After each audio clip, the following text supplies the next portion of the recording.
ಪರಮಾತ್ಮರನ್ನು ವಂದಿಸುತ್ತಾ ಸಹೋದರ ಸಹೋದರಿಯರಿಗೆ ವಂದನೆಗಳು. ಇವತ್ತಿನ ವಿಷಯ ಕರ್ಮ ಸಿದ್ಧಾಂತ.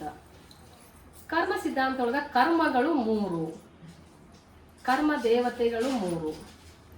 ಕರ್ಮಗಳು 3: ಸಂಚಿತ ಕರ್ಮ, ಆಗಾಮಿ ಕರ್ಮ, ಪ್ರಾರಬ್ಧ ಕರ್ಮ. ಸಂಚಿತ ಕರ್ಮ ಒಳಗ ಹಿಂದೆ ನಾವೇನು ಮಾಡೇವಲ್ರಿ, ಒಳ್ಳೆಯದು ಕೆಟ್ಟದ್ದು, ಅದು ಕೂಡಿಟ್ಟ ಕರ್ಮ. ಪ್ರಾರಬ್ಧ ಕರ್ಮ ಒಳಗ ಸಂಚಿತ ಕರ್ಮವನ್ನ ಒಂದು ಒಳ್ಳೆಯದು ಒಂದು ಕೆಟ್ಟದ್ದು ಪ್ರಾರಬ್ಧ ಕರ್ಮ ಒಳಗ ನಮ್ಗೆ ಹಾಕಾರ. ಇನ್ನು ಪ್ರಾರಬ್ಧ ಕರ್ಮ ಒಳಗ ವರ್ತಮಾನದಾಗ ಬದುಕಬೇಕು. ವರ್ತಮಾನದಾಗ ಹೆಂಗೆ ಬದುಕಬೇಕಂತಂದ್ರ ನಮಗೇನು ಕಷ್ಟ ಸುಖ ನೋಡ್ರಿ, ನಮಗ ಬಂದಂಥ ಕಷ್ಟವನ್ನು ಬಹುಮಾನವಾಗಿ ಸ್ವೀಕಾರ ಮಾಡು. ಸೋಲೆ ಗೆಲುವಿನ ಸೋಪಾನ, ಸೋತು ನಡೆದುಕೋ. ಈಗ ಆಗಾಮಿ ಕರ್ಮ ಅಂದ್ರ ಪ್ರಾರಬ್ಧ ಕರ್ಮ ಒಳಗ ನಾವೇನೋ ಒಂದು ಒಳ್ಳೇದು ಕೆಟ್ಟದ್ದು ಮಾಡ್ತೀವಲ್ಲ, ಅದು ಮುಂದುವರಿಯುವ ಕರ್ಮ ಆಗಾಮಿ ಕರ್ಮ, ಕ್ರಿಯಾಮಣಿ ಕರ್ಮ ಅಂತ ಹೇಳ್ತಾರೆ.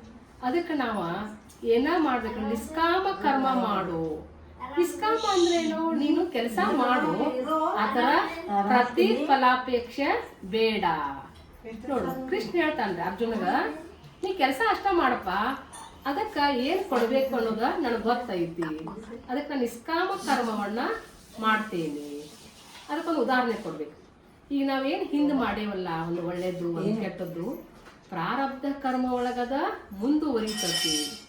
ನಮಗೇನು ಬಂದಂಥ ಕಷ್ಟವನ್ನ ನಾವು ಹಿಂದೆ ಯಾರು ಕೆಟ್ಟ ಮಾಡೇವಂದ್ರ ಅವ್ರು ನಮ್ಮ ಸಂಬಂಧಿಕರಾಗಿ ಬರ್ತಾರು, ನೆರೆಮನೆಯವರಾಗಿ ಬರ್ತಾರು. ಆ ಕರ್ಮವನ್ನು ನಾವು ಸ್ವೀಕಾರ ಮಾಡಬೇಕು, ಸಂತೋಷವಾಗಿ ಸ್ವೀಕಾರ ಮಾಡ್ಕೋಬೇಕು. ನಾವು ಅದನ್ನ ಬೇಜಾರು ಮಾಡ್ಕೊಳ್ಳಂಗಿಲ್ಲ.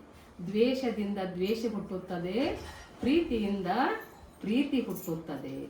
ಅದಕ್ಕೆ ನಾವು ದ್ವೇಷವನ್ನು ಪ್ರೀತಿಯಿಂದ ಗೆಲ್ಲಬೇಕು.